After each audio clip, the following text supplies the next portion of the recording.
It's Wednesday, it's 11:15 and we're live in Westminster. The sad reality here is we cannot build our way out of this problem. We are going to build, we are going to maintain the cells that we have, and it still won't be enough. Why 14,000 new places will not end the prison crisis. Should those new jails and some of the promised 1.5 million new homes be built on the Greenbelt? We'll hear from a campaigner who thinks not. Kemi Badenoch isn't shy about the difficulties she experienced growing up in Nigeria. I was born here, but I grew up in a place where fear was everywhere. You cannot understand it unless you've lived it. But is she, as the Nigerian Vice President has said, denigrating her nation? And the Conservative leader will take on Keir Starmer at Prime Minister's Questions. We'll bring you that live at noon. Joining us today, Labour MP Siobhan McDonough, Conservative MP Bradley Thomas, Politics Joe's Ava Santina Evans and Conservative commentator Albi Amankona. This is Politics Live.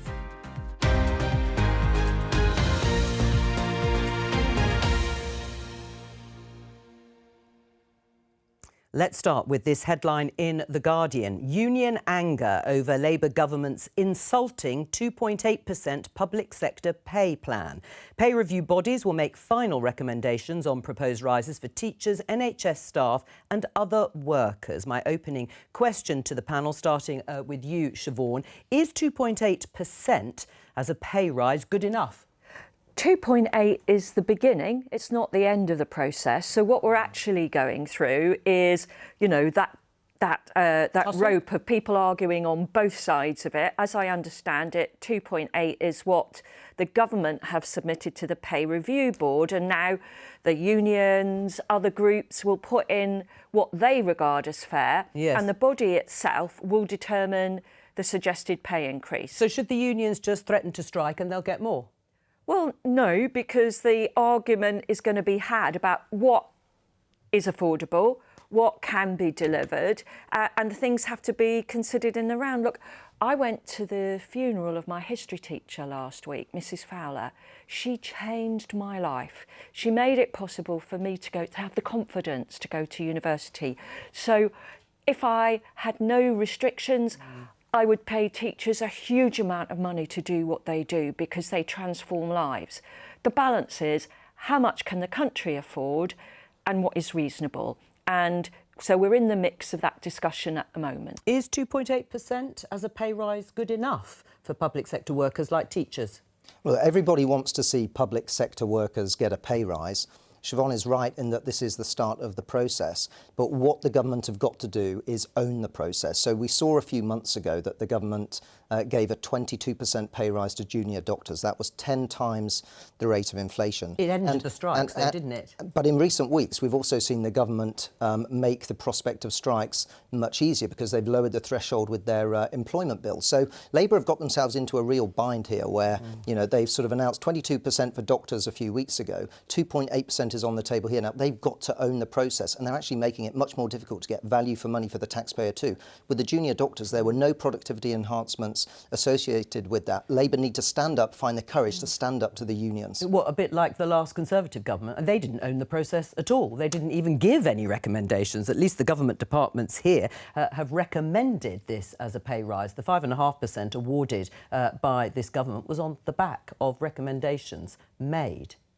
The reality is Labour are in government now. We are seeing them make choices that are getting themselves... So you want them to do something that the last Conservative government didn't do? Labour are in government. They have to own the process, and we saw a few weeks ago... We are owning the process, aren't we? We've made... the government has made its suggestion. The unions will make theirs. But we saw a few weeks ago... And the pay review body...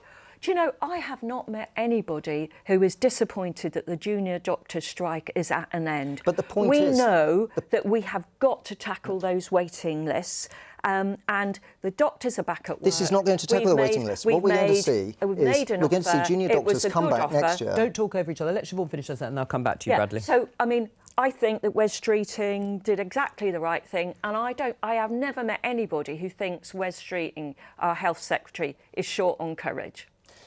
Look, on that courage point, Labour rolled over to the unions. 22%, no productivity enhancements. We will find next year that those who have already been emboldened will come back asking for more. And in this case here, Labour are making it much easier for public sector workers to strike without delivering value for money for the taxpayer. Nobody wants to see a pay rise denied to public sector workers, but we have to strike the right balance. And Labour have got themselves tied up in knots because they're in the pocket of the unions. Right. Well, do you think Bradley's got a point in terms of building a rod, I should say, for their own backs with that 5.5% pay rise broadly for public sector workers and 22% for the junior doctors? Well, I do have to laugh when you talk about productivity enhancements, because it's almost like you're talking about a machine rather than people. And just on your point there about the Employment Rights Bill making it easier for people to strike, that is actually not true. It just stripped back some of the more draconian legislation that the Conservatives added in during the last administration, which meant that we actually had trade union laws that were in line with Russia.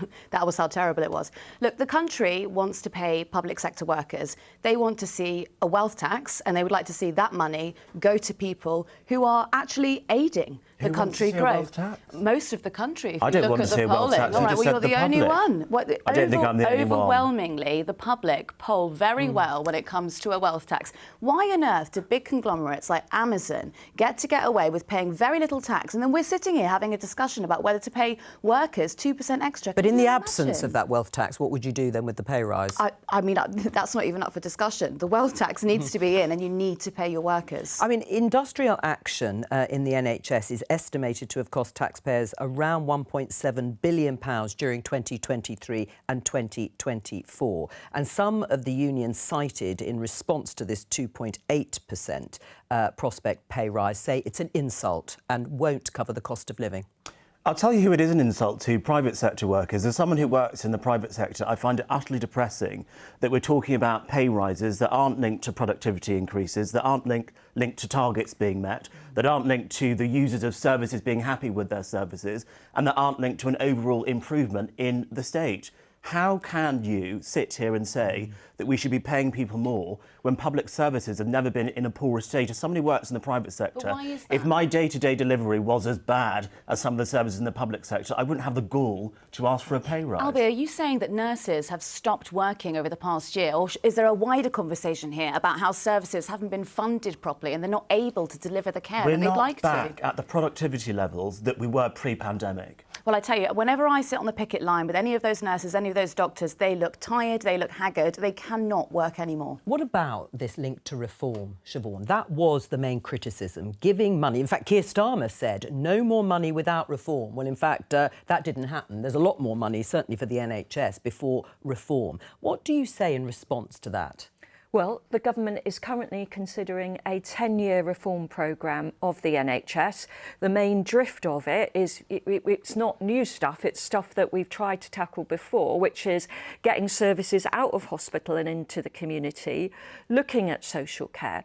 But everybody is absolutely right. Unless we change the way we do things, not only is it going to be a productivity issue, it's going to be the issue about the quality of service. Nobody who goes into A&E, certainly in London, which is where my experience of an evening, and sees the queue of elderly people there, distressed, needing care, thinks the way it's happening at the moment is right. We need change, and we need to pay people the right money for the job. Does that reassure you?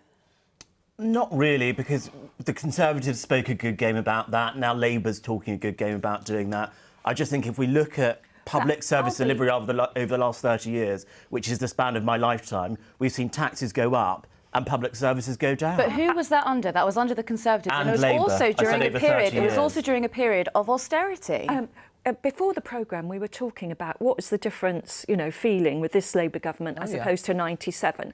And can I just say, Labour in 1997, over that period, transformed the NHS. 18 weeks from diagnosis to treatment, 4-hour waits in A&E. How did you do that in part? You put up income tax at one point, and yet you ruled that out in the manifesto in the same way that the Tories did during their manifesto. We did that through a reforming health secretary who brought in targets. So if doctors had waiting lists of over 6 months, people would be treated somewhere else in the NHS. We brought waiting lists down and we took some of the pressure off. Right. But those reforms couldn't be sustained over 14 years of a Conservative government, and things have gone back to where they were pre-97. Bradley?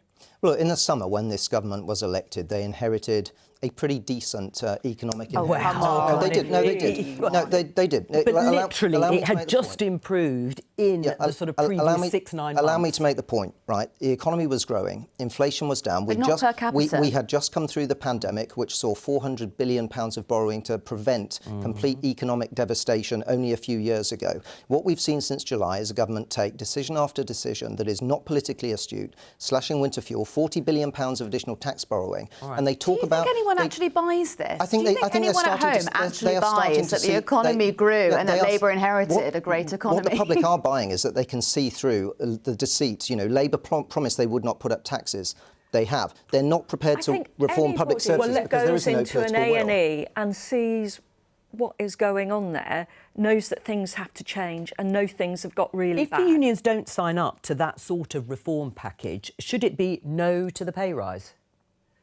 Well, I think at this stage it's got to be about negotiation, hasn't it? It's got to be about what is actually best for the NHS. And there's always an argument about targets, but I've never known anything other than a target that makes a difference. Well, let's talk about one part of the public sector that really has been struggling, because the Justice Secretary has today announced that the government is going to create 14,000 prison places by 2031. This, of course, follows the decision by Shabana Mahmood to release thousands of prisoners early to prevent the whole system being overwhelmed. Now, there is some money, £2.3 billion worth of funding over the next 2 years, and there's a plan to open 4 new prisons in the next 7 years. Will it be enough to solve the crisis ongoing in the long term? Let's have a listen to Shabana Mahmood. Even though we will be increasing supply, even though we are investing in maintenance so that we don't lose cells to dilapidation, on their own that won't be enough. What we've published is both the supply line that shows that going up, but also the demand line, which that is to say the demand for prison places, which is going up at a much higher rate. The sad reality here is we cannot build our way out of this problem. We are going to build, we are going to maintain the cells that we have, and it still won't be enough. Bradley, do you agree with that? I disagree. What we've seen this morning is the Justice Secretary touring media studios and effectively announcing funding that Conservatives had pledged, £2.3 billion. In the last few years, in the last few years, we've seen 2 new prisons open. There's another due to open next year as well. They were announced by Conservatives. What we've seen instead under this government are thousands of violent, in many cases, career criminals released onto the streets. Well, the government say that because there was a lack of capacity in the bursting point. Yeah, but you know what? I'm not also. Did you not release prisoners early as well, though? Was that not a Rishi Sunak I'm also not idea? going to apologise for Conservatives putting criminals in jail. OK. Well, we've seen Labour release criminals onto the street. They're popping champagne corks and saying that they are now converted Labour voters. And during the last 14 years, time after time, Labour refused to back tougher sentencing when they had the opportunity in Parliament. Well, there you go, Siobhan. Oh, this is just poor stuff, isn't it? I found an amazing figure when I was looking at, researching what I was going to say today or what I needed to know. And do you know, even 5 months in the Labour government, we've provided as many extra prison places as the Tories did in 14 years, 500. So the idea, the prison estate was... How did you provide those places? Was 99% full when we were elected. All right, but there is a philosophical question, because you've heard from Shabana Mahmood. It's still not going to be enough. She's going to create 14,000 new places. There's going to have to be a complete rethink on sentencing. I know there's this review from the former Conservative Justice Secretary David Gauke, but broadly, should we just keep building more prison places, or should we have more lenient sentences? I think we have to do a combination of the two. It's a bit like the conversation about the NHS before, isn't it? About reform and about paying staff more. In the case of prisons, it's about we want our prisons to be effective. We don't want people going back to prison time and time again. Well, Bradley, you balked at that idea. So, I mean, surely prison has 2 purposes. For justice, so that people who act badly have a sentence and actually are held to account, and to try and make people into a situation where they don't commit crime again. So it has to be both. Yeah, I mean, I did balk at the idea of being more lenient on sentencing. We need to be tougher on crime. We've seen have more people going to prison. Yeah, well, if people are serious criminals, they need to go to prison. And surely it depends what the crime But is. Siobhan, we've also heard the minister say that they believe 1/3 of people should not be in prison. This doesn't wash with the general public when career criminals are being released back onto the streets. Well, Ava? Well, I just think you're sort of speaking in the abstract, aren't you? Yeah. It's very easy to say we need to put more people in prison and we should have longer sentences. But actually, when you get down to it, if you've got people who are, say, career shoplifters, putting them away at the minute that they come out of prison and they reoffend, that's actually not good for society at large. And look, I was rather disappointed in this announcement this morning from the Justice Secretary because I thought that Labour had a real opportunity to spend some political capital. They've brought in James Timpson, who famously recruits people who've got spent convictions, and he hires them. I thought they were going to come up with a more holistic approach to rehabilitate prisoners rather than just, you know, building new prisons, which is tired. Albie? Well, Labour doesn't have very much political capital to spend because they've got off to such an awful start. I mean, there are farmers protesting in London again today, so that might be the answer to your question about political capital.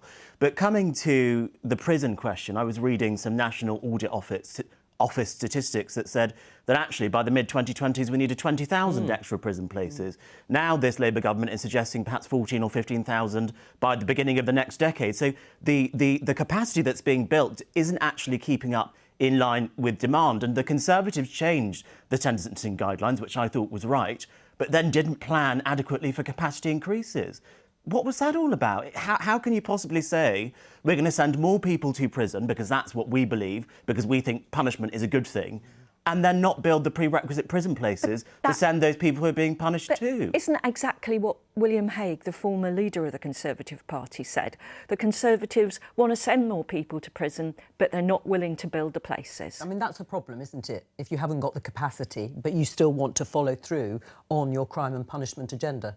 Look, up until July, when this government was elected, you know, if there was a prison capacity issue, Conservatives still managed to balance this. But there was. Hold on, we managed to balance this without releasing thousands of criminals onto the streets. You didn't. Yes, we did. That's reality. You handed over prisons 99% full. In July, Siobhan, the Justice Secretary announced that thousands of criminals were being released onto our streets. What happened. Which is things that you were considering, but gratefully for you, the general election came before I'm sorry, it had to be done. Siobhan, you have to own the reality of the decisions that the government Well, may I has just taken. ask, so you accept that we do need to build more prisons, we need more prison space, and we need longer and tougher sentences, correct? Conservatives Is have that said- correct, though? No, but Labour should build. I'm I'm answering the question. Conservatives have said that if prisons are in our strategic national interest, then we support the building of them. And we Fantastic. support So will tougher you now sentences. pledge that you will have a 14 prison in years. your constituency?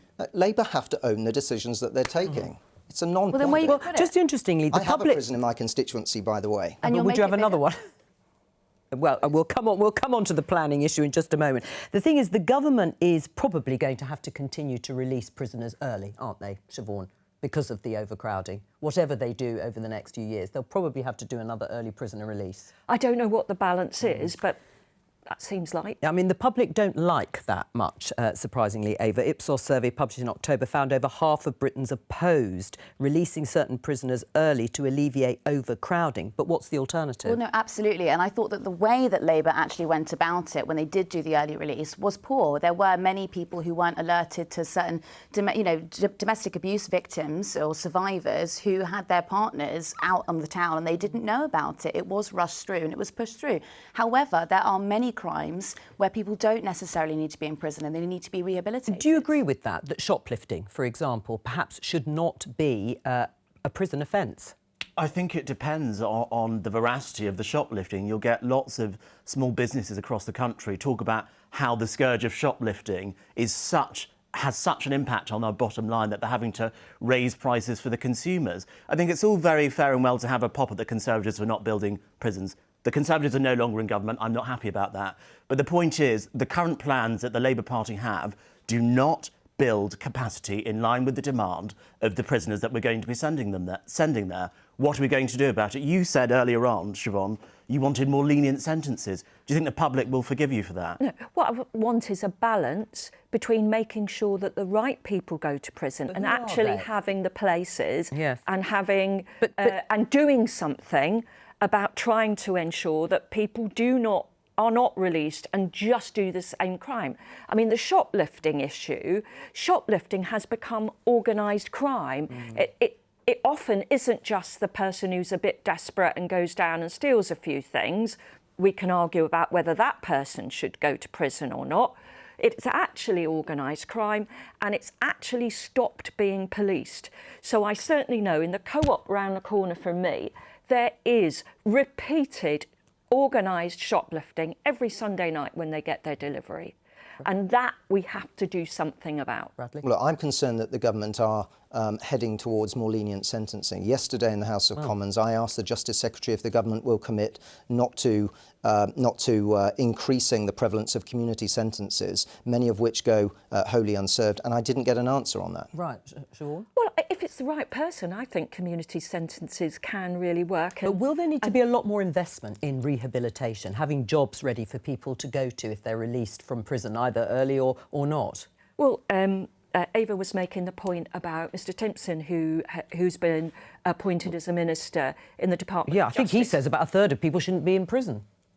Well, I mean, he's there and he's arguing the case, isn't he? All right. There's never one single answer to these decisive. actually problems. Some of these community sentences, 30% of them are served doing online courses. I don't think many people in the public would think it is acceptable for a community sentence to be served with someone flicking through their smartphone doing some kind of training. Well, let me pick up on something. Community sentences, what they mean to me is people clearing the rubbish out of back alleys, of tidying up community areas, It's of now actually online. of doing things that actually benefit the local area. And I can assure you, I know loads of community groups who would really benefit from those sorts of projects. All right, well, let's pick up on something Ava mentioned. This headline in the Daily Telegraph, Angela Rayner, the Housing Secretary, to force plans for new prisons on towns and villages. The MOJ, Ministry of Justice, will be able to bypass councils to build on Greenbelt under new laws to tackle jail overcrowding. Is that something you welcome, Bradley? We've said all along that if it's in our strategic national interest to build prisons, then we should build them, but they have to be in the right locations. We're seeing from the government that they are assaulting the Greenbelt because they've got a really overt political approach to planning reform. You know, we're seeing, my constituency is a great example, 89% Greenbelt, right? My housing allocation in Bromsgrove is up by 82%. In Birmingham, it's down by 20%. We're seeing the Labour Mayor of London fail to hit their housing target. Whether we're talking prisons or whether we're talking housing, the government are viewing this through a political lens. Siobhan, have a look at this headline. Angela Rayner to allow building on area of Greenbelt bigger than Surrey. The Deputy Prime Minister will set out a planning framework that aims to release more land for house building. She will meet passionate opposition, won't she? Not from me, she won't. I think that's absolutely right. We have to decide whether we are really seriously going to build infrastructure, whether we're going to build houses. There are currently just under 160,000 children in temporary accommodation in this country. That means one child in every class in London is in temporary accommodation. And unless we start to build at volume, neither of the young people on our panel are ever going to be in a position Siobhan, to buy a house. on Sunday, the Deputy Prime Minister said that this country has plenty of houses. Yet the government are increasing house building targets across the country. You know, 82% increase in my constituency. The two are contradictory. Who said that there was plenty of houses? The Deputy Prime Are Minister. they affordable, though? She said there are very plenty. important, She said there are isn't it? plenty of But houses. it's not true, is it, though, Bradley? That's the point. No one thinks there are enough houses in the country. If we actually look at some of the statistics that I've seen, there's a shortage of between 4 million and 4.3 million homes in the country. So Labour's target of 1.5 million in a parliament is welcome, but it doesn't actually really scratch the surface of what we need. I actually agree with this green belt, grey belt plan, but probably it needs to be double the size of. Well, someone who doesn't agree with it is Richard Slater, who's in Macclesfield, and he's from the Save Macclesfield Green Belt campaign. Welcome to you. Richard, what's your concern? What's your concern about Angela Rayner's plan and building on the Green Belt? Well, at the moment, there's a million houses that have planning permission which are yet to be built. And here in Macclesfield, we've got developers who are trying to add additional sites to the local plan on Greenbelt land. And again, we've already got 2,445 houses with planning permission that aren't being built. We've also got a significant amount of properties on the local plan sites, which are 4-bedroom executive homes, which are at the moment unsold and staying empty. The government needs to look at a proper plan of building for first-time buyers, utilising things like units above shops and empty pubs and banks, and converting the town centre empty beds back into beds. People used to live above the shops, and that was what made the town centre. I think really what Ms Rayner needs to do is actually get the million permissions already in situ used up before she starts carving up the greenbelt. All right, Siobhan? I think we need to do all the things that the gentleman has identified and more. The crisis is huge. I actually believe, though, there is probably enough land within 10 minutes walk of outer London train stations to build 1 million homes. And this land is not being used by anybody. You don't spend your Sundays there with your kids. It's just in an appalling condition. And we need the homes because we're paying in temporary accommodation. We're paying for the fact that these children aren't going to school. They're not being looked after. I've got a family with a man who has got dementia, who is in temporary accommodation, and we cannot get him a bathroom and a bedroom on the same floor. So he regularly spends his night falling down the stairs trying to get to the bathroom. His condition is worsening. It's going to be a problem for the health service, let alone the distress it causes to him. So anyone who opposes building on the green belt should just be ignored.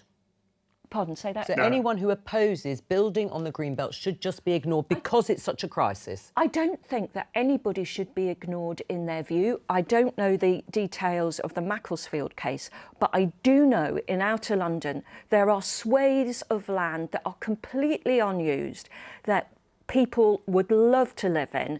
Well, should have the opportunity to do so. Well, Bradley mentioned that you said it had gone up 82%. In my constituency. Yeah, it's gone down in yours, and yet you're a passionate advocate, Siobhan, for building on the green belt or the grey belt, garage forecourts, whatever it is.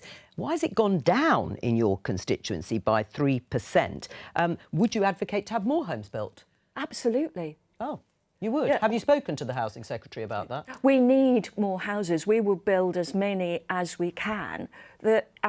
But there are areas where it's easier to build than more urban ones. I absolutely agree with the gentleman. Yes, on Richard, yes, come back. About building above shops. But Jo, it's easier to build on the greenbelt because it's cheaper for the developers to do that, and that's why the government wants to help the developers do that, is to build on the greenbelt.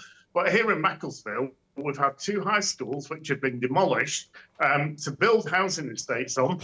And now the council are busing people out to Onslow to go to school. So the infrastructure needs to be started.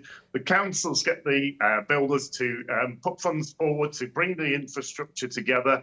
Then the developers say, because they're building on bad land, so here at Macclesfield, they're building on a peat bog. They've come back and said, well, we can't afford to build low-cost houses because of the land conditions. This is from a builder that's got 70 years. Well, let me put that to our other panellists. I mean, listening to that, I'll be demolishing 2 schools in order to build homes and then busing children to schools that are out of the area. It doesn't sound very sensible. No, it doesn't sound very sensible, but we've got to ask why schools are being demolished. And actually, in a lot of inner-city London boroughs, we're actually seeing schools closed down because people aren't having children. And a lot of people say the reason they're not able to have children is because they don't have a stable home environment, financial security, so they're not having children. Local schools aren't full, they're closing down and being bulldozed to build more houses. We've got ourselves into a real pickle with housing, planning and infrastructure policy in this country. We need a complete rethink. I think we need to really look at the green belt. We need to be looking at things like gentle density in urban areas, 4 to 5 storey buildings, walkable communities. These are the kind of places people want to live. But it is going to involve, I'm afraid, ignoring some people who don't want to build on the green belt, whether or not they're people on the left, whether or not they're people on the right. Sometimes we will just have to say we're building this in the national interest and you're going to have to put up with it. Well, Richard, do you accept that? You'll just have to be ignored. No, we're not. No, Jo, we're not building it in the national interest. We've got hundreds of thousands of buildings like old shops, banks, etc. in town centres that we've got living accommodation before. In the 30s, 40s and 50s, it was used as houses. What we're doing is the national interest. It's not the national interest, it's the national builders' interest. That's what the government is working to. It's That's in my situation. interest. It's in my interest. It may not be in your interest, but it's certainly in my interest. And I will also say say... No, I will. I'll let you come back. Hang on, Richard. I'll let you Just come make back in a this moment. There's been this policy that we've had since 1997 of not building enough homes at the same time as increasing immigration from the low hundreds of thousands to almost a million in the most recent immigration figures. And now we're wondering why we have a housing crisis. We've increased the population by millions and then not built houses at the same time. That's a plague on both Labour and the Tories' houses. Richard? But again, like the supermarkets, we're letting the biggest builders control the councils. So here in Cheshire East, the council roll over and do whatever the builders want to do. And actually, what the council should be saying is, yes, we've got sites, folks, so these brownfield sites, these are the ones you can use first because there's roads there, there's schools there, etc. And then, once those are used up, you can then start ploughing into the greenfield. But the only people that benefit from building on greenfields are the builders and their shareholders. That is a proven fact. Do you accept that? I just think that we always move the goalposts. So, when we talk about the green belt, I think, if we want more infrastructure, that's normally a reason why, people like Richard opposes these sort of things. But if you want to put a school on a greenbelt site, they'll find a reason why you can't put it there. They'll say there's protected newts or something like that, something ridiculous. Correct. One thing I would love to see from Labour, though, a big issue that we have, you'll have a brand new building created that's affordable homes. A landlord will be able to go in, purchase the entire building and then put it onto the rental market. There needs to be some kind of legislation that says when affordable homes are built, they must go to first-time buyers. Correct. Well, Correct. Oh, right. Well, Richard agrees with that. I mean, I'd like to see affordable homes go to first-time buyers or people who can't buy their own home. In my borough in Merton, we have 620 families currently in temporary accommodation. It's probably the lowest in London, but to us, it is enormous. That we've never been in this position before, and it won't be long before even big London boroughs fall over because of the amount of money they're spending on temporary accommodation. Awful properties at high cost to the taxpayer. It doesn't make any sense to carry this on. Richard? So when I'm going to London, I go to London for work every month. There's lots and lots of shops that have got buildings above, which you can clearly see they're empty. So why aren't the London boroughs turning those properties into homes like they used to be? I think they have been for a very long time, Richard. When I had a proper job before I became an MP, my job was developing flats above shops for homeless families. Well, you maybe should go back to that, Siobhan. It sounds like there's a need. Are you suggesting I'm No. It was a little joke. Yeah, I mean, the trouble is, Richard is right. We should be building more in town centre because that's the only way we're going to make our town centres But this government thrive. has actually sort of flipped this on its head. It's not either or. We need the green belt, we need space above shops, we need closed down banks. This has to be, for me, the primary mission of any government, to build more homes, because we are sowing such seeds of social problems and future cost if we don't. Bradley?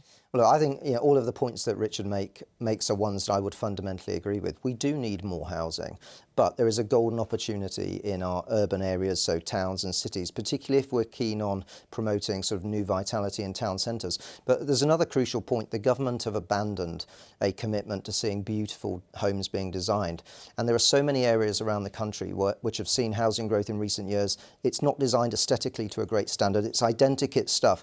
If we can focus on quality, that really does help soften the argument and make it much easier for communities to accept housing. Is Bradley right? I think Bradley is right, and I actually wonder why the state doesn't take a more active approach in housing. I know that might be an odd thing for me to say, but actually I think we should be building more council homes, and I think the state should take out debt to build those council homes, because as a financial analyst, I cannot understand how a government taking out debt to build homes which are assets and then paying down that debt with the rentals from the tenants would not possibly be seen as a good investment for either a private credit investor or a state wanting to build more homes. So why isn't Labour announcing a mass state house building programme akin to what we saw in the mid-20th century? Because we are here 40 years in to a policy of Mrs Thatcher, which was to take the subsidy away from bricks and mortars and building things and giving them to individuals in the form of housing benefit. But we know the problem, we know the and diagnosis, what we now but that have is a solution. huge crisis.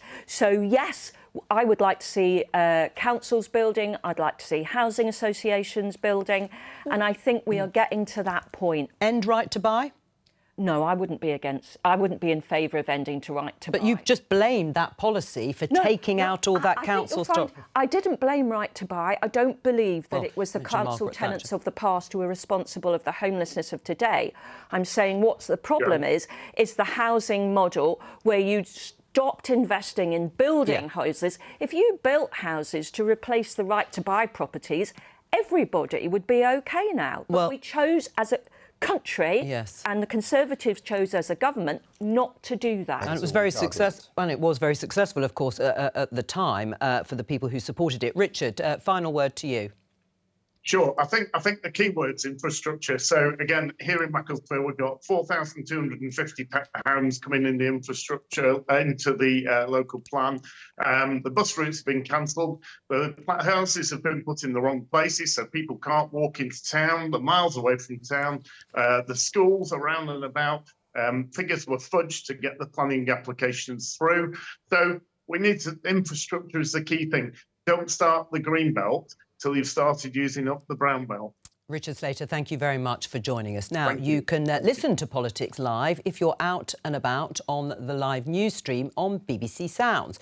Just go to the live dial at the top of the BBC Sounds homepage and tap on live news. Please do try it if you can't catch the programme live. Let's go into the chamber because we've got Prime Minister's questions coming up in just under 10 minutes' time. It's looking pretty full with 8 minutes to go. Of course, Kemi Badenoch, Leader of the Opposition, will be asking the Prime Minister her set of questions. But I just want to bring up something else that has happened with the leader of the Conservative Party. Let's have a listen to this from Kemi Badenoch's Conservative Party conference speech back in October.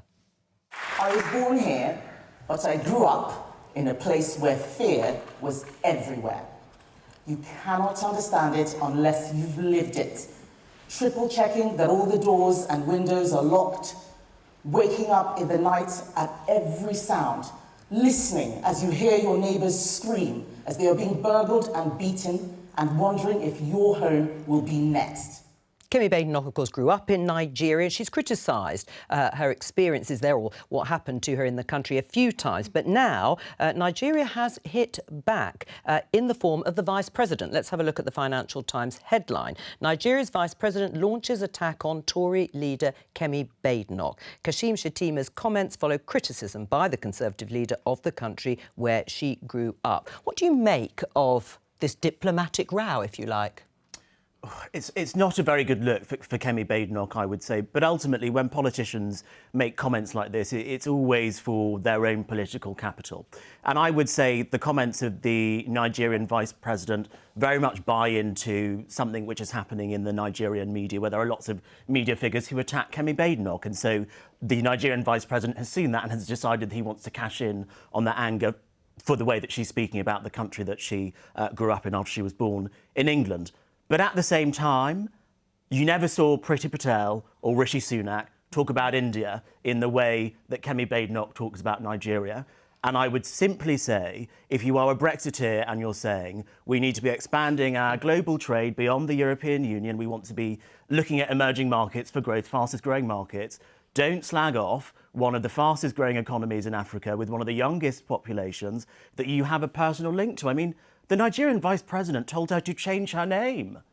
That's embarrassing. Imagine how her family must feel about that. So I think she just needs to be a little bit more careful with her language. I think she can make the points that she makes about growing up in Nigeria without upsetting one of the biggest economies in Africa at the same time. I mean, I suppose she might say, well, that was my experience. I'm just telling the truth as to how I saw it. I mean, she has actually hit back herself. This is from Lucy Fisher, the journalist. Kemi Badenoch hits back following criticism from Nigeria's Vice President. Kashim Shettima accuses her of denigrating her nation of origin. She was born here but grew up there and suggests she could change her name, as you've said. And her special advisor hits back. Kemi is not interested in doing Nigeria's PR. She is the leader of the opposition in the UK. But, Jo, I know people who lived in Nigeria in similar areas to Kemi Badenoch and went to similar schools to Kemi Badenoch who talk about a very different experience. I'm not saying those things did not happen to Kemi Badenoch, but the simple fact of the matter is there are other Nigerians, British Nigerians, even people within the Conservative Party who have said these things to me, who have been upset with her approach towards Nigeria. And I think she just needs to be careful not to be too critical, because you never saw British Indian senior Conservative politicians talking about India, similar countries, by the way, in that sort of way. You never heard Narendra Modi saying that about Priti Patel or Rishi Sunak. So why is the Vice President of Nigeria saying this about Kemi Badenoch? What do you make of this in terms of Kemi Badenoch?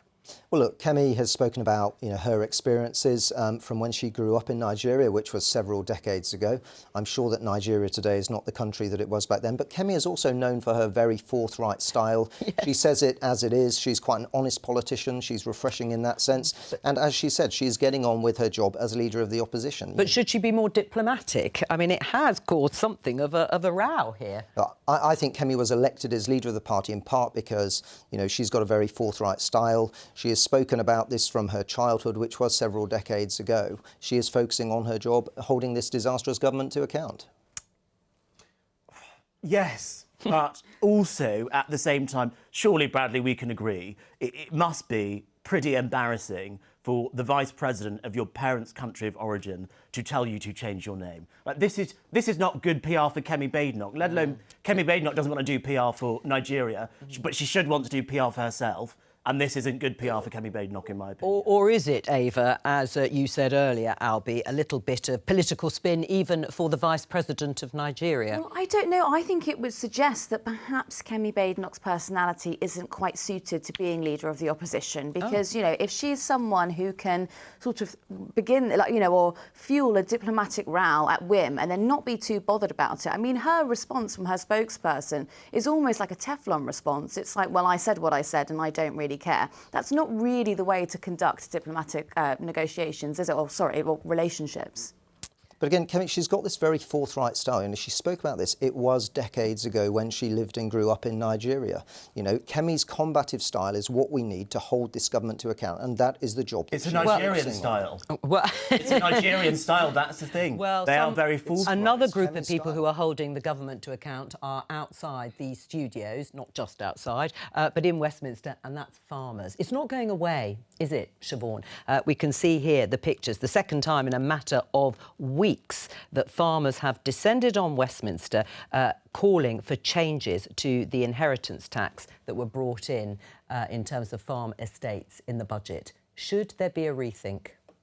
No, I don't think so. I don't think farmers and large farmers should be exempt to inheritance tax because nobody else is. Yes, but are you sure it is only large farmers? We've had big discussions about whether it is actually going to hit the more medium-sized and smaller family farm. Well, I think it's farms over 3 million, isn't it, if you have a married couple who owns 1.5 if you're single. 1.5 if you're single, 3 million if you're married. If you choose to pass on your farm 7 years prior to your death, then you escape inheritance. Well, so should farmers just get planning? I think the rules that exist for people who own their own homes should. It's perfectly fair for farmers to be in the same situation. But they're cash poor, so they're not earning a living in the way that, Can I an just asset tell like you, a house is. I tell you, I come from a country or my family come from a country where there are lots of farmers. Quite hard to find a poor farmer. I mean, look, I think Siobhan's comments are frankly insulting to the whole of the farming community, and the government talk about food security being national security. We've seen that the government haven't even been able to internally agree on what the figures are. The Treasury is very different to DEFRA. This is not going away because this is an attack on anyone who owns property. Generates wealth for the economy. This doesn't potentially just stop at farmers. This is Labour showing their true colours, ideologically pursuing one particular group, and it's backfiring. Well, because you just said you don't know any poor farmers, or you don't think there are very many poor farmers.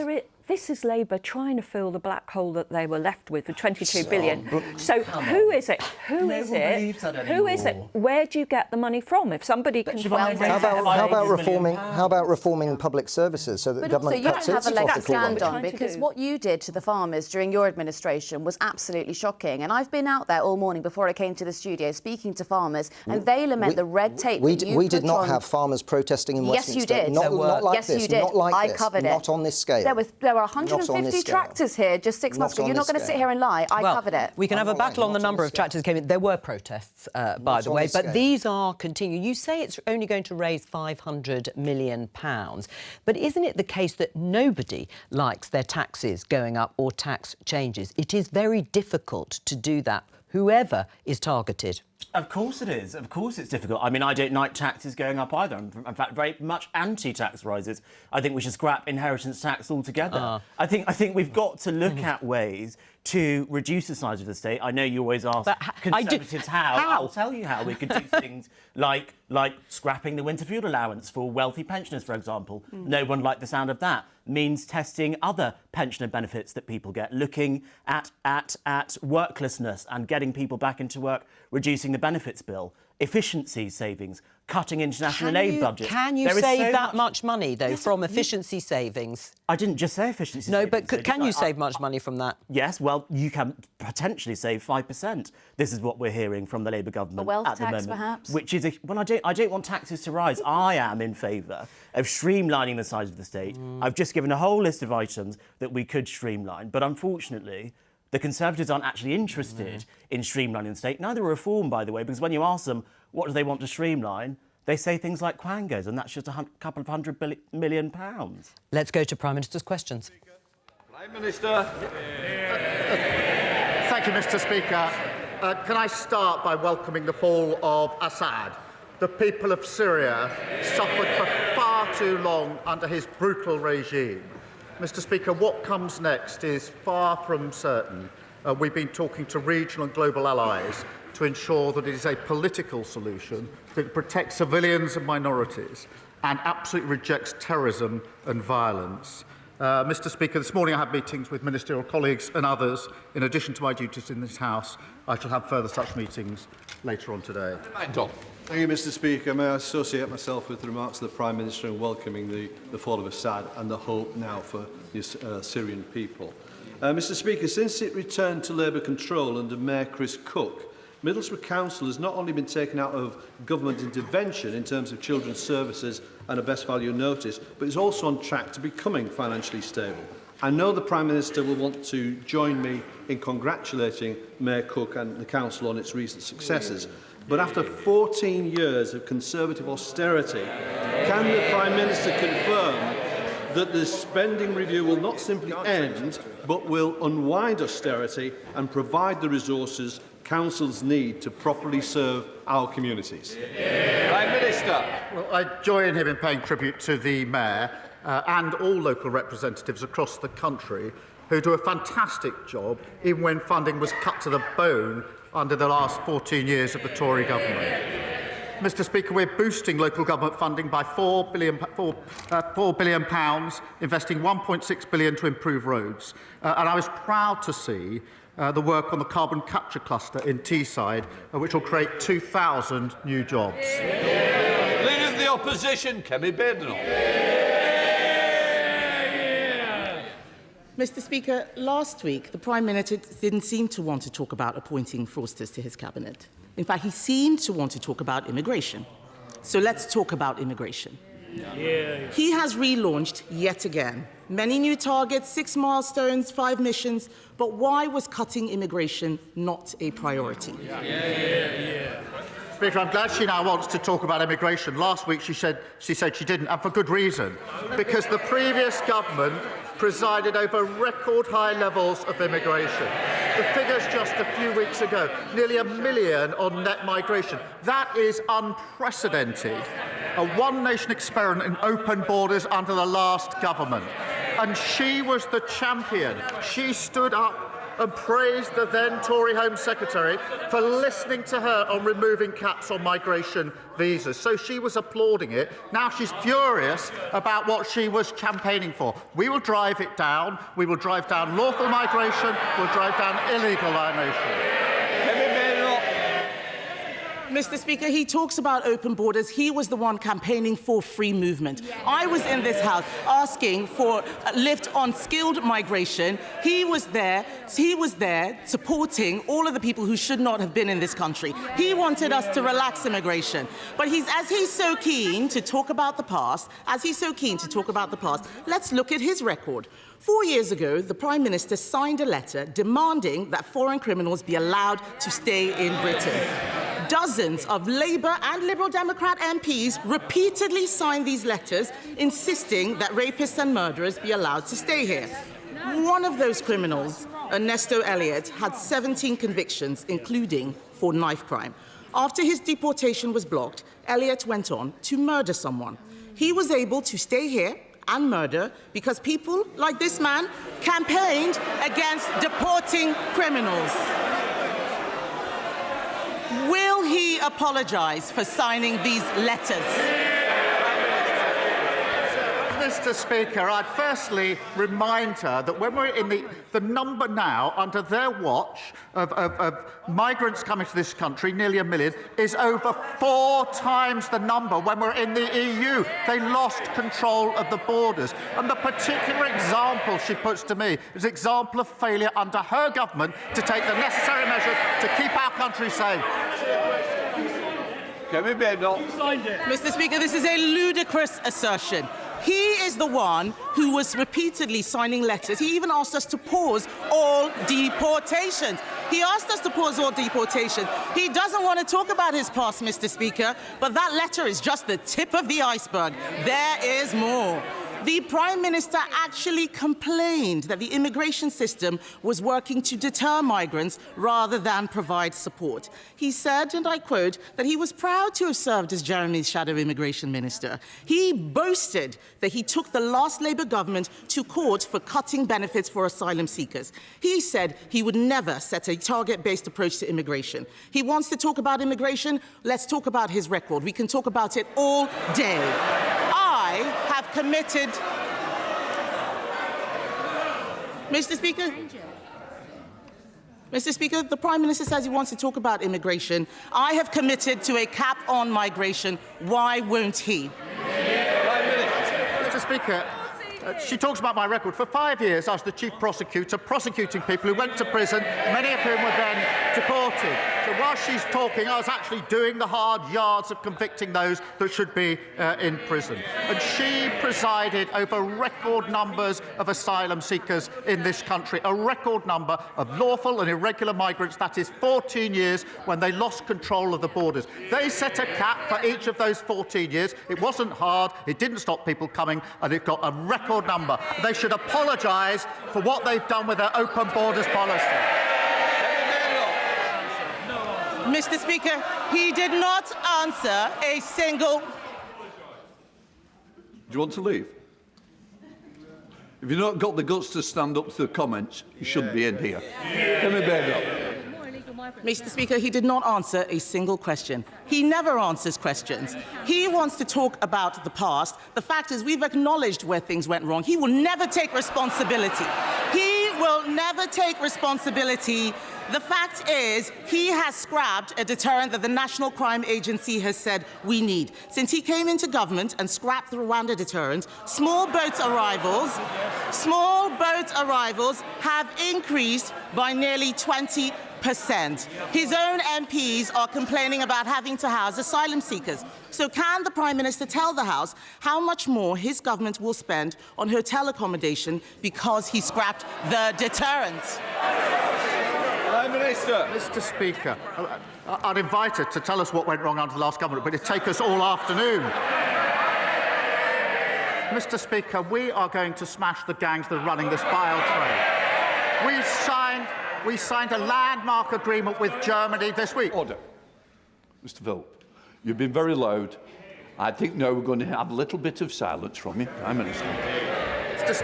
This week we signed a landmark agreement with Germany. She should be welcoming that, because that will make sure we have the powers to take enforcement action across the continent where it is needed. We've set up the Border Security Command. We've committed £75 million on top of the existing £75 million. We're extending the powers, so they're counter-terrorism-like powers. We've retained 9,400 people who shouldn't be here. A record flight got off. They talk about getting the flights off. They did it for years. They didn't succeed. We got the flights off. Mr. Speaker, he says he wants to smash the gangs. The only thing he's smashed is his own reputation. The fact is, what he has been agreeing is not going to do anything. The cost of the Iraq agreement is £500,000. That wouldn't even buy a house in his constituency.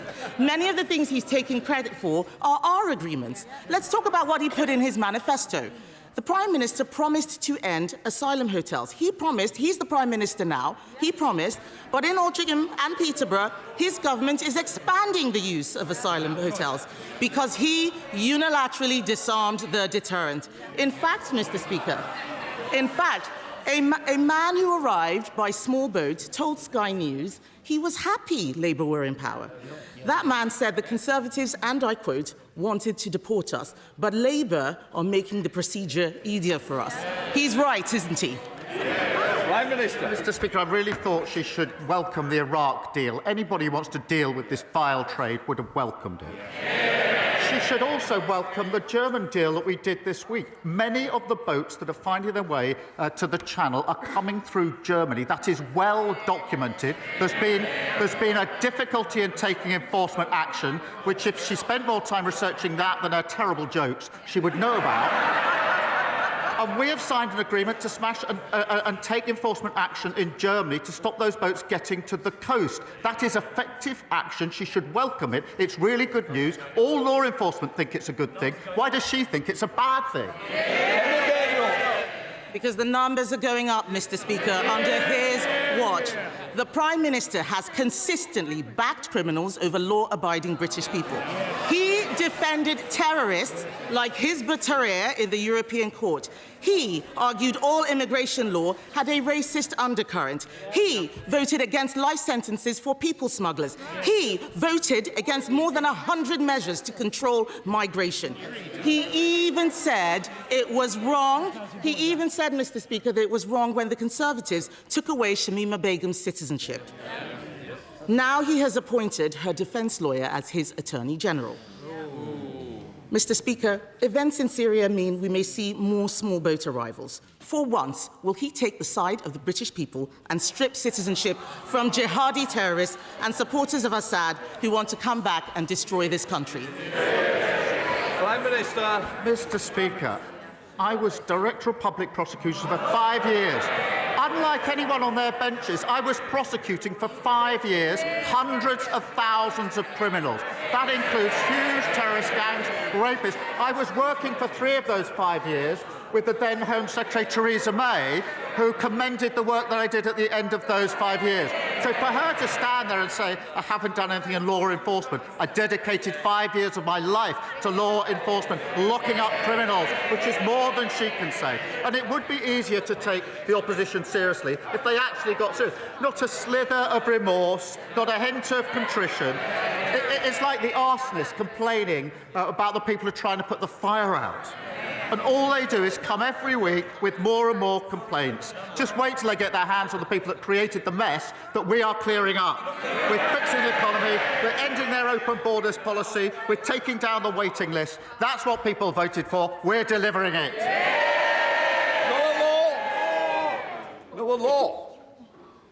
Mr. Speaker, since in the last couple of months, since I spoke to the Prime Minister here about the need for social and industrial investment in Cornwall, we've had a fresh tranche of shared prosperity funding, a huge boost to international interest in our most cleanest energy industries, and we've had a roadmap to greater political autonomy that reflects Cornwall's unique national identity. Will the PM join his minister on that visit in the spring to meet with the industry firsthand and spell out a roadmap for Cornwall to helping Britain become a clean energy superpower? Prime Minister. Mr. Speaker, I thank my honourable friend. He's a champion of the extraordinary potential of Cornwall, particularly in our transition to clean power by 2030. Next week we'll publish our English devolution white paper, setting out our ambitions to move power from Westminster into every part of England, including Cornwall. And I know he and his colleagues are meeting the Deputy Prime Minister to discuss this next week. Leader of the Liberal Democrats, Sir Ed Davey. Thank you, Mr. Speaker. While Syrians are rejoicing at the overthrow of the brutal Assad regime, many people there and around the world are worried about what comes next, as the Prime Minister indeed said, with the threats of extremism, ISIS terrorism and unsecured chemical weapons. Only an open political process can bring peace and stability, but that will require the full backing of the international community. So does the Prime Minister share my concern that President-elect Trump said about Syria, and I quote, "The United States should have nothing to do with it"? If America walks away and steps away, will he step up and work with other allies to provide British leadership over Syria? Prime Minister. He's right to say this is a very serious moment. We all welcome the fall of Assad. I hope this can be a turning point for Syria, a much-needed turning point, but that is by no means guaranteed, and that is why we've been speaking intently and intensely with our allies in the region across the globe about how we ensure that this is peaceful, it is political, and it's a rejection of terrorism and violence. This could be a turning point, but in the past we've always thought that what comes next is necessarily better. That hasn't turned out to be the case, and that's why we're working so hard on this and showing the leadership that he and the House would expect from this government. Sir Ed Davey. Can I thank the Prime Minister for that reply, and I hope we can continue to work on a cross-party basis to do Britain's role in securing peace and stability in the Middle East. But moving on to another subject, Mr. Speaker, British farmers are the best in the world. Yeah. They are the best in the world because of our tradition of family farms, where from generation to generation a commitment to high-quality food, to our precious environment, animal welfare, is passed down.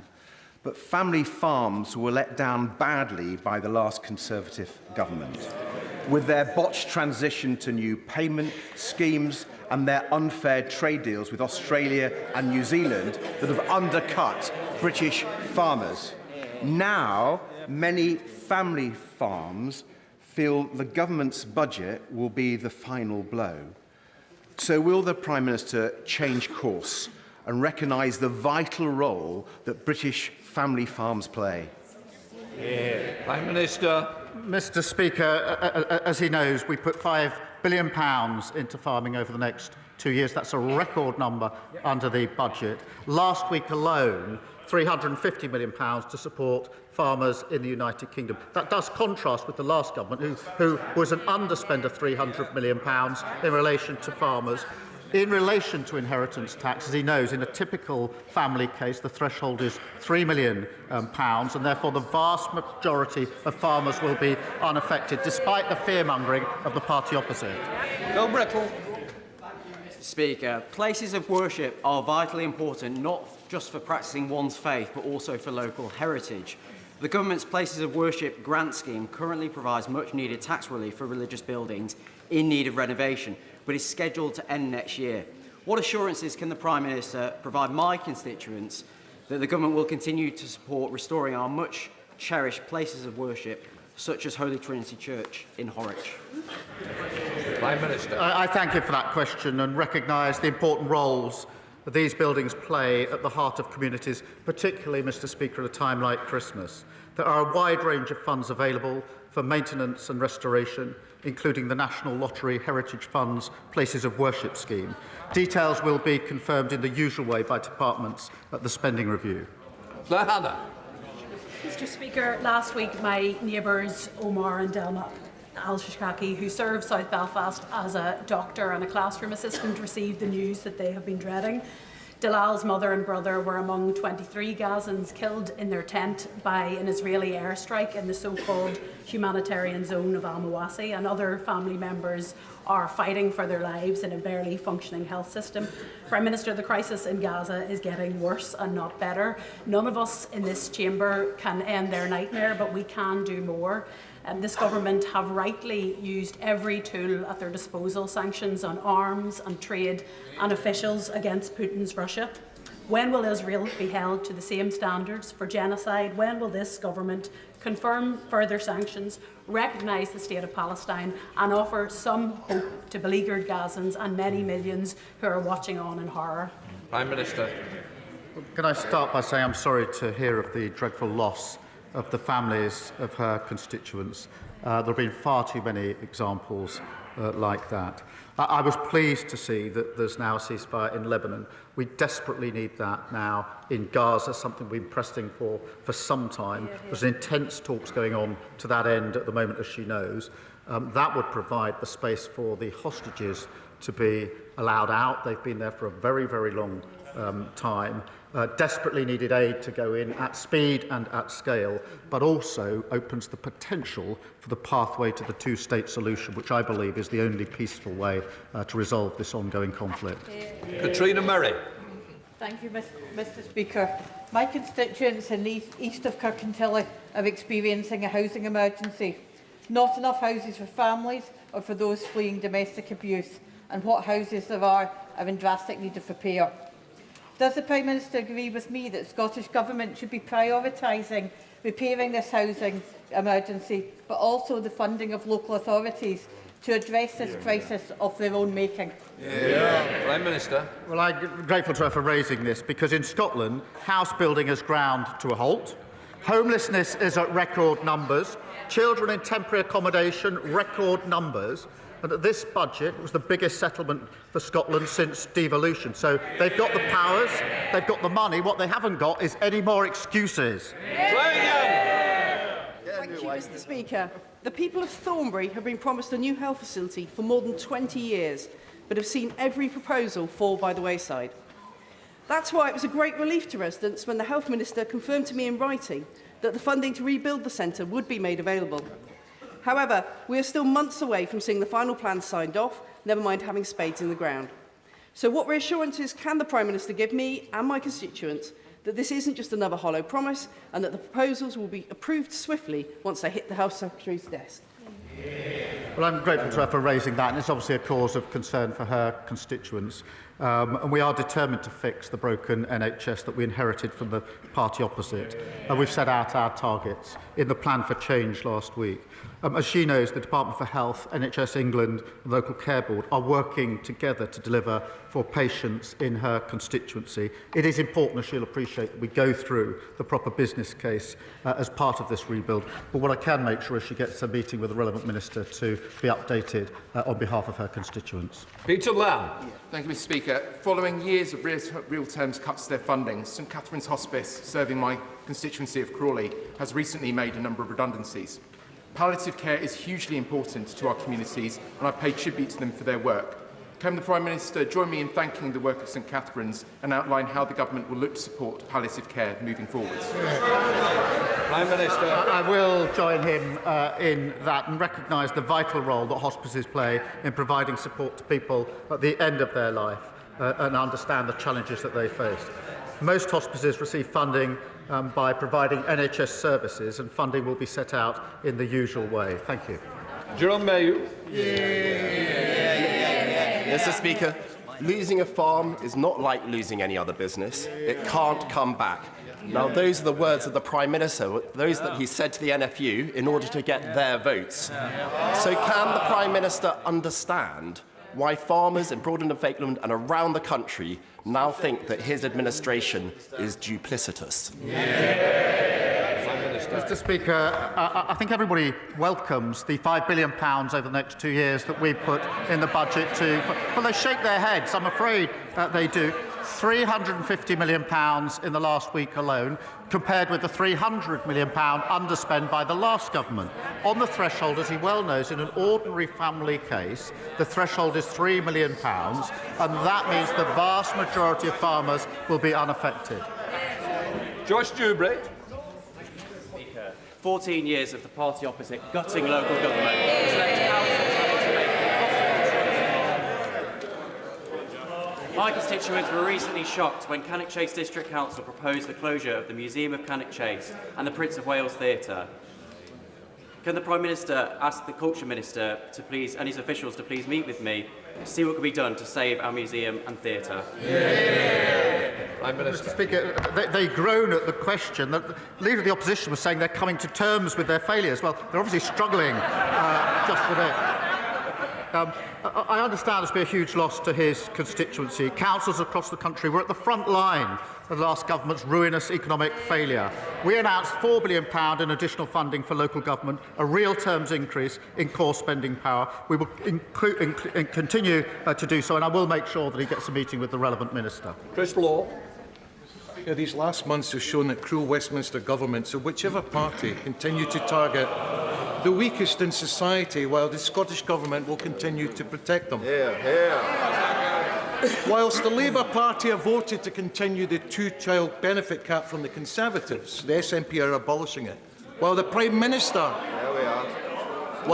Minister picks the pockets of pensioners of their winter fuel allowance, Scotland's First Minister, John Swinney, has reinstated it. So, Mr. Speaker, given support for Labour is plummeting, and support for Scottish independence is once again leading in the polls, who does the Prime Minister believe makes the best decisions for Scotland? Prime Minister. Those that were elected in a general election on the 4th of July, they're sitting here.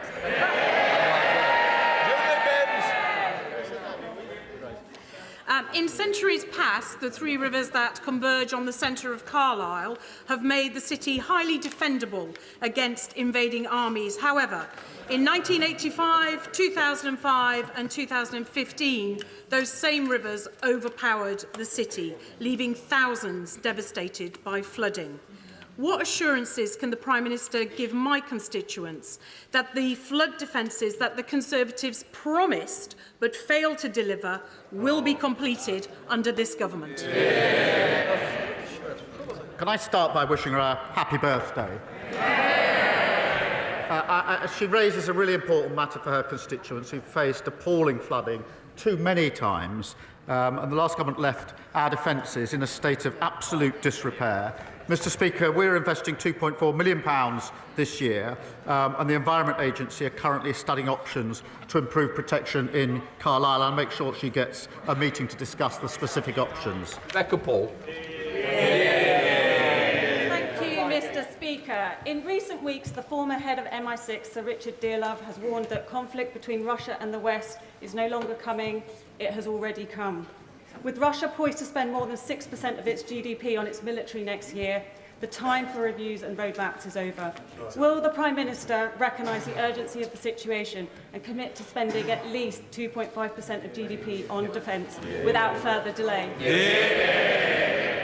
Well, Mr. Speaker, she's right about the importance of national security, particularly at the moment.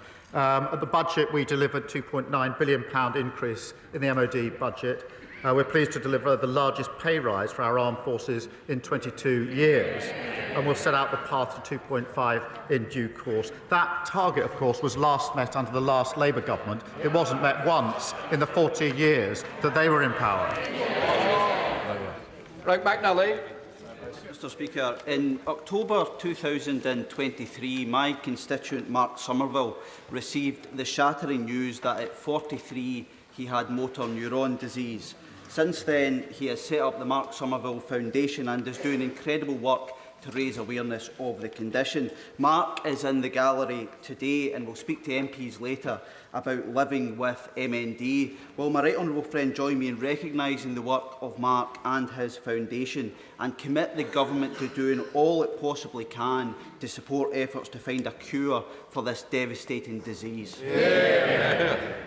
Well, I thank my honourable friend for raising this case. He mentioned it to me last night, and I do pay tribute to Mark, who's in the gallery, and the work of his foundation.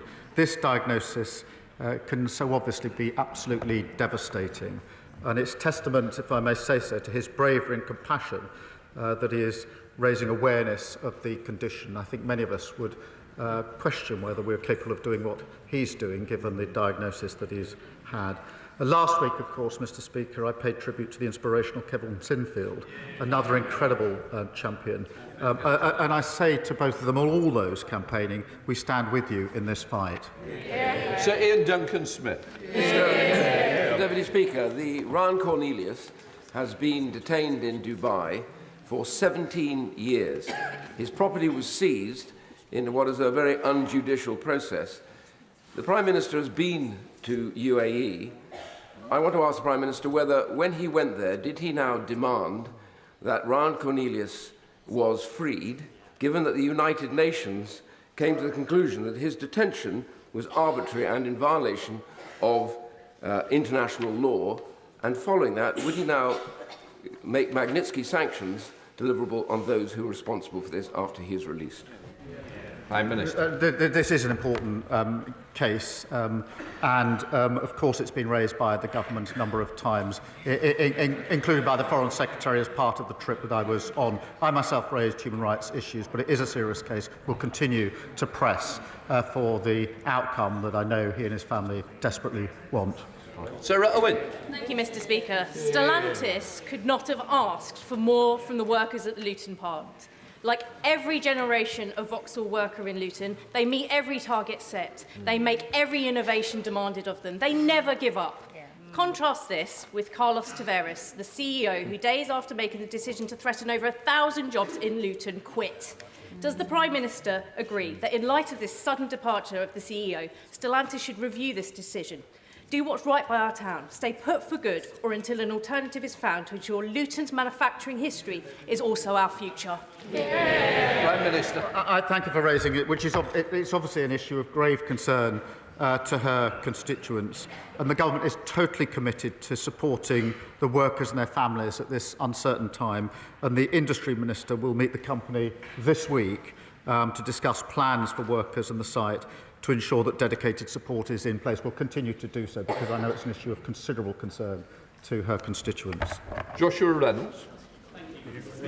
Ben and Henry, otherwise known as the Ocean Oarsmen, will be rowing across the Atlantic next year for Alexander Devine Children's Hospice in Maidenhead, with a target of raising £50,000. This hospice, Thames Hospice and many others, though, are struggling with rising costs and the planned increase in employers' national insurance. So will the Prime Minister join with me in wishing Ben and Henry the best of luck on their journey and take this opportunity to scrap the NI rise for hospices? Well, can I pay tribute to Ben and Henry and everybody supporting their campaign. It's obviously an important issue. The funding arrangements will be set out in due course. For retail workers in Bolton North East, the busy Christmas season is overshadowed by shoplifting, which Usdall's latest survey identifies as the leading trigger of abuse, threats and assaults.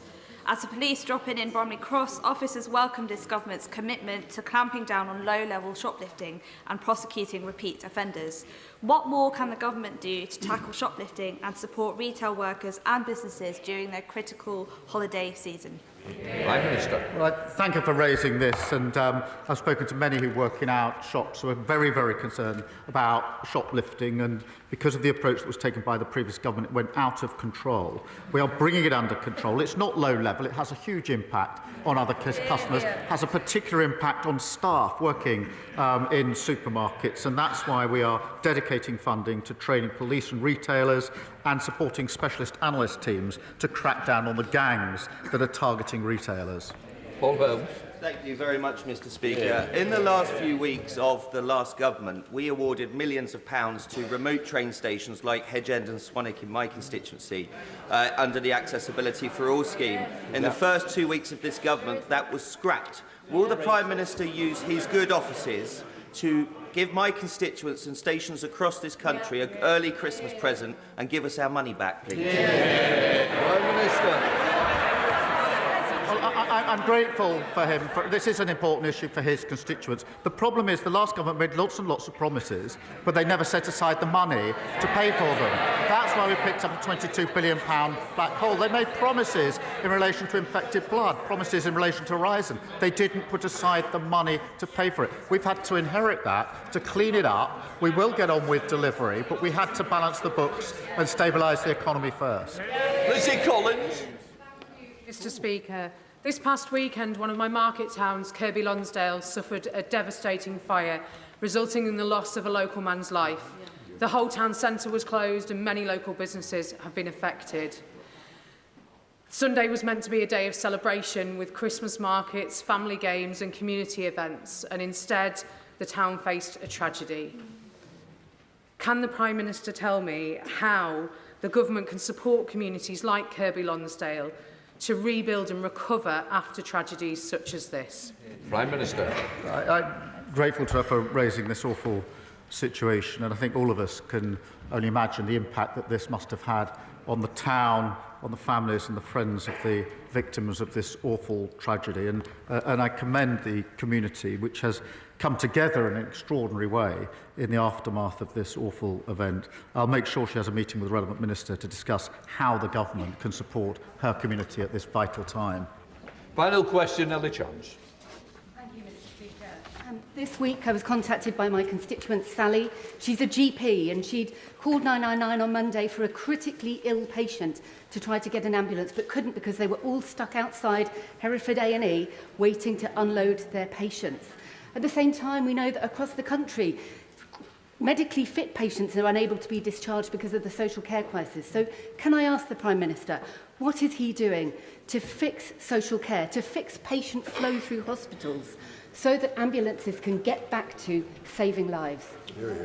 I'm grateful to her for raising this case, and it's awful, an example that is all too common because of the fact that the last government broke the NHS. And she'll have seen the Lord Darcy report that we published on the state of the... They should be utterly ashamed of themselves in relation to what they did to our NHS. But she raises a really important point. That's why we put a record amount into the NHS in the budget, £25 billion. We've set out in our priorities what we need to do with the NHS. We'll work at pace on this as hard as we possibly can. She's right to raise it. They should hang their heads in shame. That completes Prime Minister's questions. That is the end of Prime Minister's questions. Let me introduce our guests for this part of Politics Live. For the Government, the Science Minister, Chris Bryant, and for the Conservative, Shadow Science Minister, Dr Ben Spencer. Welcome to both of you, and my colleague Henry Zeffman, the BBC's Chief Political Correspondent. You will have noticed, of course, that the majority of the questions from Kemi Badenoch to Sir Keir Starmer were broadly on immigration. It was curious that the Conservative leader decided to ask and question and accuse the Prime Minister on levels of immigration, net migration, because they presided over the record number of net migration, 906,000 in the year ending 2023, and never met the pledge to bring it down to tens of thousands. So what was the logic? Not only never met it, but far exceeded it, especially in the last few years. I mean, it's not hard to imagine the strategic discussion that will have happened in Kemi Badenoch's team when they talked about what she might go on at this week's PMQs, or certainly the strategic discussion that ought to have happened. And, you know, there will have been people, I'd imagine, who would have said, hang on, our record on this is not quite as strong as we would like it to be. They will have anticipated that Keir Starmer will have come back as he did with his line of the moment, which is accusing the Conservatives of having unleashed a one-nation experiment in open borders.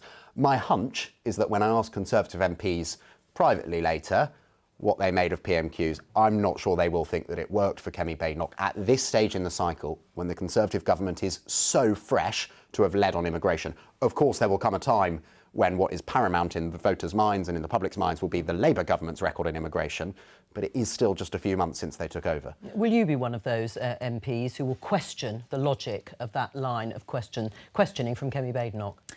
No. So For the election and before, what I've seen is that people are fed up with politicians who come across as saying what they think people want to hear and not putting having as on reality. I mean, it's quite self-evident that we haven't done anywhere near as well as we'd like to have done in terms of dealing with legal migration and illegal migration. We acknowledge that.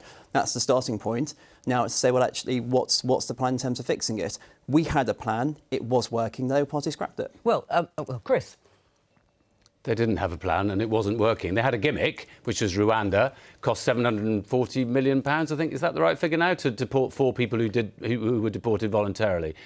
Since the general election, we have transformed some of the bits as fast as we possibly can, both in terms of legal and illegal migration. The number of enforced returns is up by 19% since the Labour Party came to power.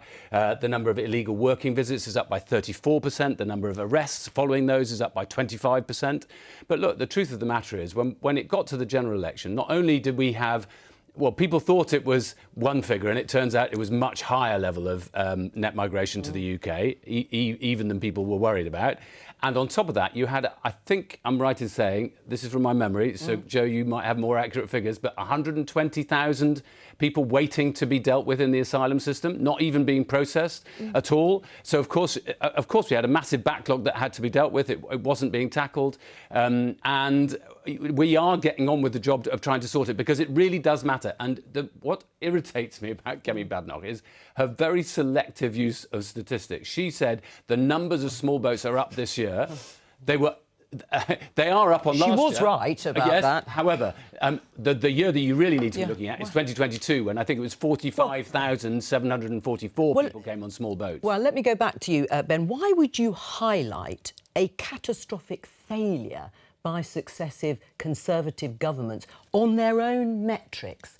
Why would you focus on that? Because we're now going to talk about it. Not only were there record net migration figures, but the pledge that Henry quite rightly said was never met, and not even close to it, has been in place since 2010. It's been in repeated Conservative manifestos. You cited it as probably the most important issue for voters, and you failed to deliver on it.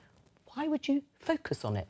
So, migration, both illegal and legal migration. Well, let's just talk about legal, is incredibly important to people across the country. Yeah. It's an important issue. I think the problem is if you don't highlight it and you don't talk about it, then other people can try and make, it goes to different places. And people are very concerned that politicians aren't talking about migration. We're not having the transparency that we need around it. You talked about it endlessly. This programme was full of discussions on immigration and migration, and the illegal immigration is part of the overall net migration figures, but only about 3%.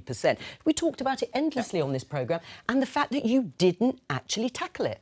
So we had a plan which was starting to work, but I think the counter I would say to you we don't know if Rwanda was going to work. Would you rather that we didn't talk about it? Would you rather we say, no, we're not going to cover immigration, which is a hugely important political issue. We concede that things didn't go as well as we'd have liked to say at the very least. But my question is, why focus on it now?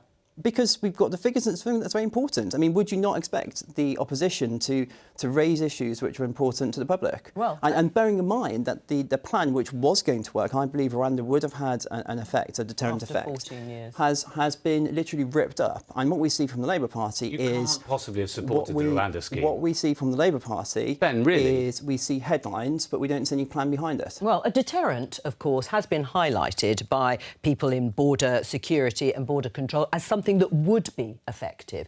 Do you think the Labour government has got a deterrent? I think far more effective is first of all dealing with the gangs as close to the start as you possibly can. Secondly, the deal that we've done with Germany in the last few days, because we know that lots of the migration patterns... It's not a silver bullet, is it? It's a technical change, but... All right, but it's likely to lead to more prosecutions and with any luck, it's going to lead to ending some of that trade. But look, we've got to cooperate with our international allies rather than endlessly irritating them, because we know that it doesn't start at Calais. It starts a long way before Calais. if you're talking specifically about the small boats trade.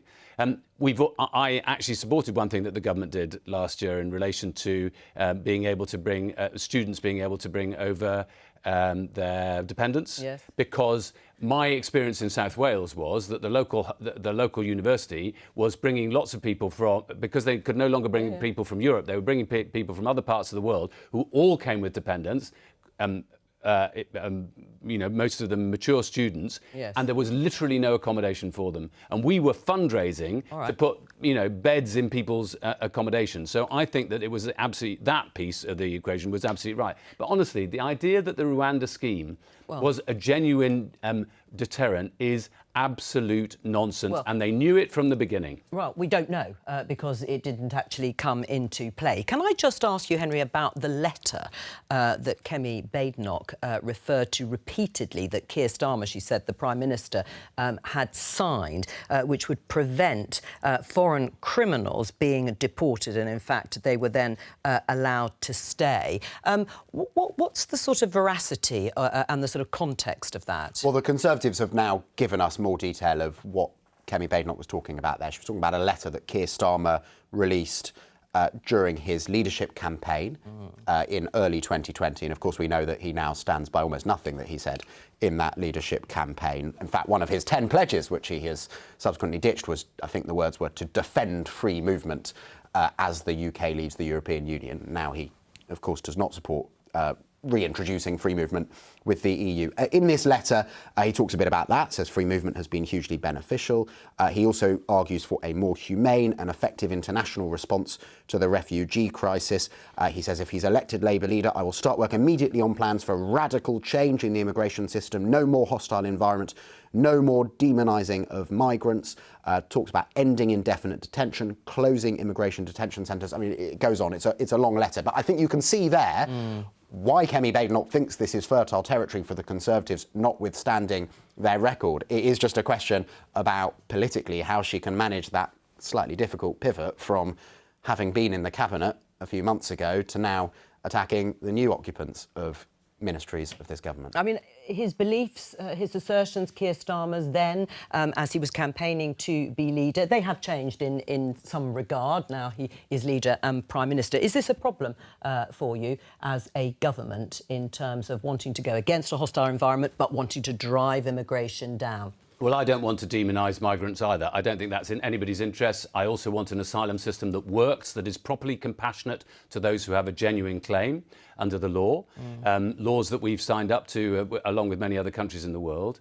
And for instance, when it came to Ukraine, of course, the British people opened their doors very warmly and generously because they knew that the people of Ukraine were fleeing a war situation. One of the things that really angered me, and of course, this is one of the things that changed between 2020 and now, is the number of people who were coming on small boats rose very dramatically, and then none of them were processed.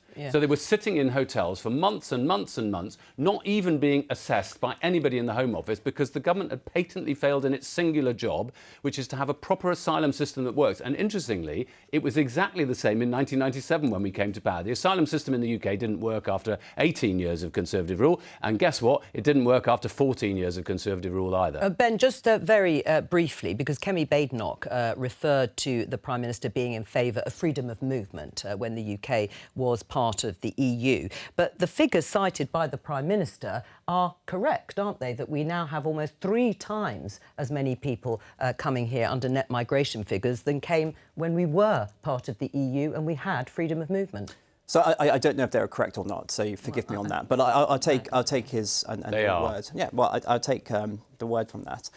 It just, again, it shows how we've got to deal with our legal migration issue. We've got structural problems in the UK in the fact that our workforce, we have a very large workforce which is not in employment, which record levels of people who are on sickness, which is something that we've tried to reform. I think it's really important that we're talking about and grasping these issues. And I think one of the other reasons why Kemi brought it up today is because the Prime Minister's reset last week was notable by excluding it and not covering this issue, which was so important to so many of our constituents. I mean, that was curious. Why wasn't it there, tackling immigration? He says he wants to drive it down. Look, it's part of our 5 missions. One of the elements... No, OK. So I noted the cynicism. Well, only because the 5 missions, the 6 pledges, the milestones. But if it's such a priority, why wasn't it in the recent one? Well, it is a piece of work that we're working on. And look, there are loads of things that we're working on that that weren't mentioned last Thursday. Incidentally, I'm the Minister for Tourism. I don't want us to be using all our hotels in the UK for asylum seekers waiting for their claims to be assessed. I want them to be used for international tourists coming to the UK, which is why we set our target last year of getting to 50 million international visitors to the UK by 2030. We're going to talk about something completely different, but extremely important. Let's have a look at this headline in The Times. Think you may be autistic? We can assess you in 2043. A charity working on behalf of the NHS says it can no longer cope with a surge in people seeking diagnosis. It's from Oxfordshire Adult Autism Diagnostic and Support Service run by Charity Autism at Kingwood. The charity told us that due to long waiting lists, it can take 18 years for those seeking a diagnosis to receive an assessment because of the need to clear the backlog. According to the Nuffield Trust, in 2023, waiting times for the first autism assessment was up to a year. Let's talk to Rowena Boyton, who has been on a waiting list, I think, for 3 years for an autism assessment. Tell us about your experience, Rowena. Hi. So I've been on the list since April last year, and I didn't know that originally because my original assessment was lost. They didn't know where it had even gone, so I tried to track it down. And I had to phone around a bunch of different providers in the area to just to find out where my referral had gone.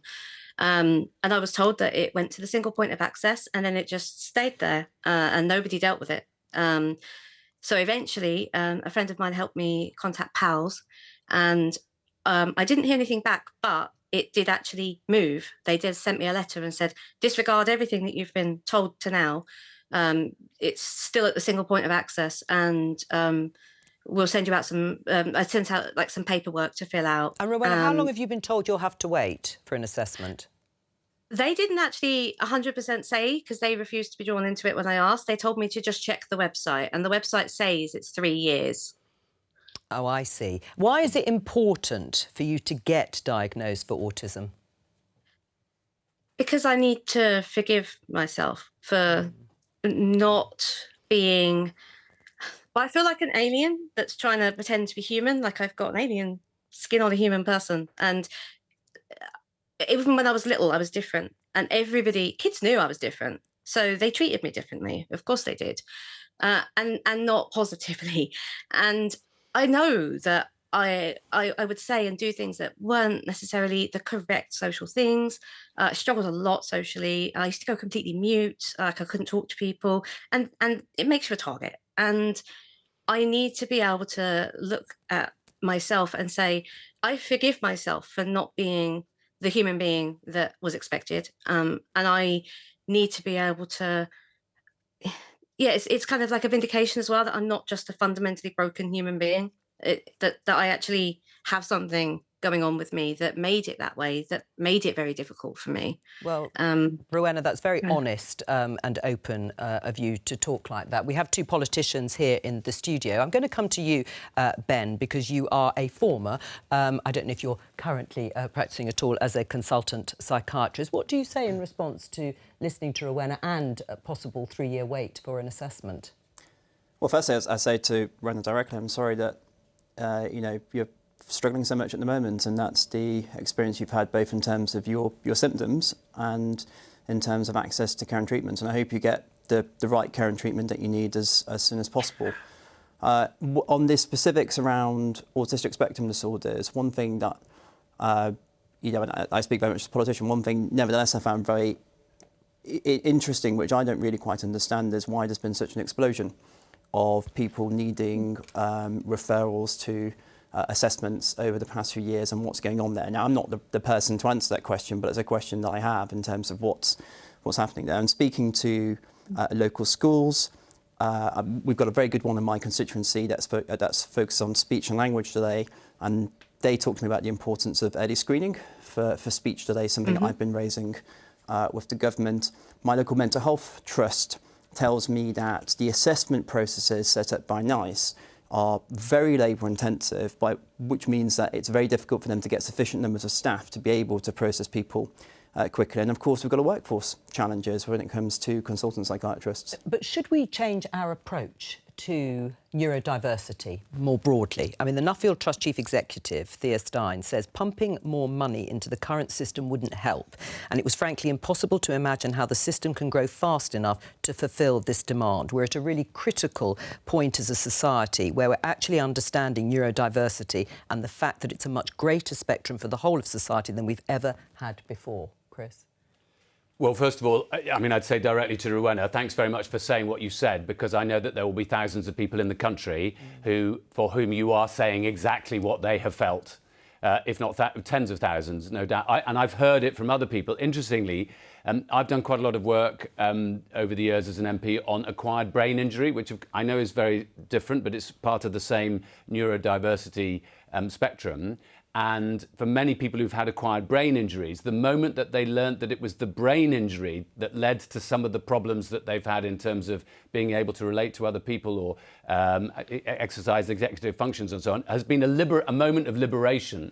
Now, to answer, Jo, your precise question, or maybe it's Ben's question really, actually, which is about why has this changed over the years? When I was first elected in 2001, interestingly, I had a lot of constituents coming to me saying, our child has received a diagnosis, but we can't get any place for the appropriate teaching for them in schools. But when I spoke to my colleagues in other areas of the country, they found it was the reverse. There were plenty of places, but nobody was getting any diagnoses. Right. And so I think this is a new, relatively new space for us as a work. What we need is a national strategy to get all of our waiting lists down. We need to believe in our NHS so that for the future there are more people wanting to work in the NHS.